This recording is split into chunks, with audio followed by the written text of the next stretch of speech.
Hello guys, welcome back to another cold episode. On today's episode, I'm sure you can already tell that it is just slightly different. We are going to be talking about anime. I'm going to be doing a quick anime review, and this is going to be a new series that I am starting and that I am doing. We're going to start this quick anime review with the Saga of Tanya the Evil. It is a show that I just finished, and as I finish more shows and more seasons of shows, I would like to also do reviews for them as well. Just quick little reviews, and I'll put some gameplay on in the background, and maybe throw up some pictures of the show and its characters and stuff like that. But I just finished the Saga of Tanya the Evil, and because it is part of Isekai Quartet, I did want to do this video as well because, one, I thoroughly enjoyed the show, and two, Isekai Quartet was made that much more entertaining because now I have watched all of the shows. So I'll do one on Isekai Quartet when that one comes to an end, and I'll probably do a podcast with my friends on that as well. But let's jump right into the Saga of Tanya the Evil. So first and foremost, I want to make this very clear.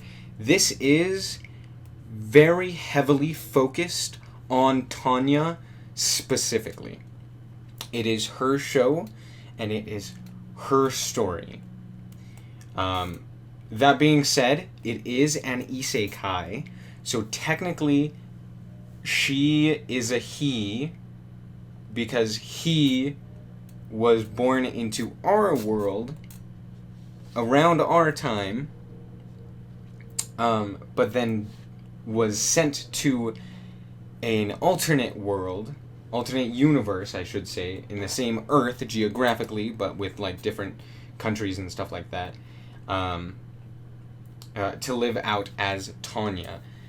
But that being said, it is still Tanya's story, and it is very heavily focused on her and her motivations and her thoughts and everything like that. We don't really get a whole lot of character development for other people compared to how much we get of her. That being said, we still get a lot of other characters. Now, before I go into them, I wanted to talk real quick about what happened with Tanya and like kind of the story from the first episode. I don't really want to give away like how she got to that world, but let's just say that it wasn't abnormal in terms of an isekai, but I don't really want to spoil it anyway because it was a really cool sequence of events, and it was a really fun second episode. So in the first episode, we do not get the origin story of Tanya, which I think is a great way to tell a story and to start with your audience, because the best way to tell a story in my eyes is to start out where the characters currently are and then go back and tell you where they were and how they got there. Right? And then continue the story from there. And they did that. Another show that I think doesn't do this nearly as well is Fullmetal Alchemist Brotherhood. They also start the very first episode with the introduction of the world and all of the other characters and stuff like that go on around it. And like there's this conspiracy theory and all of these. You know, there's this bad guy who wants to destroy the emperor or the Sir King Bradley, Führer King Bradley, and like they're out to stop him. And in the Saga of Tanya the Evil, it does what Fullmetal Alchemist Brotherhood tried to do with leading you into the world in the first episode and then giving you the origin story in the second. Much better, in my opinion. It tells you about the important characters, which is basically Tanya and like one other, which is her like second in command, basically. And so it's really cool to see that there were a lot less characters in that first episode, and it made it a lot easier to get into the world. It also drops you right into a battle, because the world is basically set in a world war. It's not quite a world war at this point, and that's like one of the main storylines of it, is that it's not quite a world war. But you're dropped into a war in the middle of a battle, and you have Tanya and her first lieutenant, her second in command, basically, taking out enemy soldiers from the air, flying around as mages, which is one thing that that makes this world different from our world, is that there is magic. And Tanya is a mage. She's a magician. It has the ability to use magic on the battlefield to aid in the fights and stuff like that. And other countries do as well, right? The entire world isn't magic. Not anyone can learn magic. Only a select few people can. And Tanya happens to be one of the strongest of that group. One of the strongest mages, or the strongest in terms of natural raw talent. Or raw ability, I should say. So, she is immediately recognized as someone who is important. And you get a bunch of moments like that where she's just noted as this incredibly talented and strong individual while still being a child. Let me get this straight. Let me make sure that you understand. Tanya, at the very start of the show, is 10, or around that age. When we first meet her, she is at the age of 10. She is a child. And she has been in the military for about a year. She was she chose to join the military at the age of 9 and started working her way up from there. And so by the time we end the show, I'd say she's about 12, maybe 11. So there's not a lot of time in between when we first see her and where it ends in terms of like a war. But it is certainly a lot of time for this child, right? And they make note of the fact that she is a child time and time again. But the thing is, in this world, it doesn't matter that she's a child because she is incredibly talented as a mage. And so it's really cool to see, like, no matter what, whether she's a girl or she's a child or what have you, she's still treated as a commanding officer in the army, which I find to be incredibly interesting, because I know for a fact, like, in our world, that would not happen in almost any military. No child would ever have that possibility. But because of magic, she has that possibility. And it's also another person. They were originally a different person who lived out their life on our Earth and then was transported into the body of Tanya. I don't want to say transported into the body, but like was then transported into another world as Tanya instead. So they still have all of their memories. They know everything.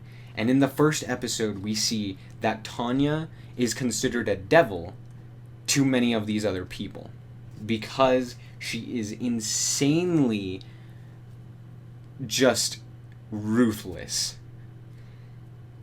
She has no emotion, no remorse, no nothing, just absolutely ruthless. And it's really terrifying.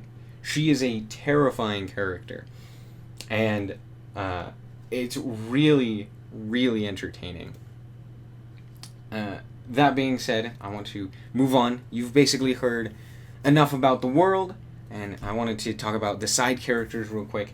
I don't want to talk about anyone in particular. I just want to say that all of the side characters are handled amazingly. They are all supporting characters to Tanya, but they all play their role very well. It is a military, and she is not the highest rank. Therefore, she still has to answer to other people, and because of that, it leads to many different interesting opportunities and conflicts within the show to show Tanya as not the superior officer, but as someone who is simply, another part of the military. She's in command of her group, and that's it, right? And so it's really cool to see, the head of the military, the heads of the military, the people who are in charge, still have control over someone who is clearly a stronger person, because obviously the protagonist is the strongest. But it's cool to see that she still respects them because of the militaristic world that she has been set into, which, by the way, they have a lot of World War I themes going on just in a magical world. That's another thing I really wanted to talk about. So while the world has magic, it's still set in a futuristic setting, right? Or not a futuristic, but compared to most fantasy settings, World War I is pretty futuristic, right? So they still have photos, they still have coffee and planes and all these other things, right? Just with the addition of magic. And magic is more used as militaristic. It's more to enhance certain things rather than to create a book or to float things over to you. They fly with magic, which is pretty cool, but they need equipment to do that flying. They can kill people with magic, but they need equipment guns and stuff like that, and then they enhance it with their magic to make it better. So it's a lot of it. We only ever see the militaristic side of magic. We don't ever see what magic would be used for every day, which I think is something that they could expand on in season 2 if we get a season 2. But anyway, going back to the side characters, all of them are handled beautifully. They have just great character moments, and they play off of Tanya really well. And we don't get a lot of moments without Tanya, but when we do, it feels like a vibrant world that actually is living and breathing and stuff like that. So it's really cool. I really do enjoy all of the side characters. I can't tell you all of their names, but I can distinctly remember basically all of them. They're really fun. And even the antagonists to Tanya get story, because anyway, if you watch the show, basically the antagonists to us, because we're following Tanya's story, would technically be the protagonists in most other stories. But because they're against Tanya, they lose because they're the antagonist kind of thing. But it's really cool to see that dynamic of normally we should root for this guy, but because we're watching Tanya and her story, we root for her, but we kind of want her to lose just a little bit because of how evil she is and how manipulative and just... One of my favorite characters, Tanya, is. She's really cool. And so overall, that's kind of what makes this show really good in my eyes, is that it takes historical events that happen in our world, puts them in a different world with magic, and shows it from the mostly antagonistic view, and shows us instead what it would be like to be on that side of the war, right? And I think that that's really cool. It was a really cool concept, and overall a really well done show. Just to give it a quick rating, I would say it's about a 9 out of 10, 8.5 out of 10, something like that. At least for me personally, I think that there were things that don't necessarily make everyone want to watch it, but it certainly hit home for me. So I'd say it's a 9 out of 10. Let me know what you guys think down below in the comments section. Anyway, I'm going to end it here. Just wanted to do a quick review, and I will catch you guys next time. Make sure to always stay frosty. Bye-bye.